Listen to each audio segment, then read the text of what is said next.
జన్మ జన్మలకు ప్రతి ఒక్క వ్యక్తి కూడా, ప్రతి జీవి కూడా తహతహలాడే ఆ పార్వతీదేవి సరోవరం ఇది.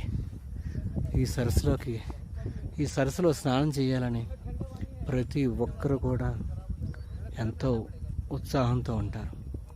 అదిగో చూడండి, ఎంత బాగా కనిపిస్తున్నాడు స్వామి. అంత మంచి కొండల రూపంలో పరమేశ్వరుడు. చూసారా ఎంత అలాగా ఉందో. ఏ జనంలో చూసుకున్న పుణ్యమా కానీ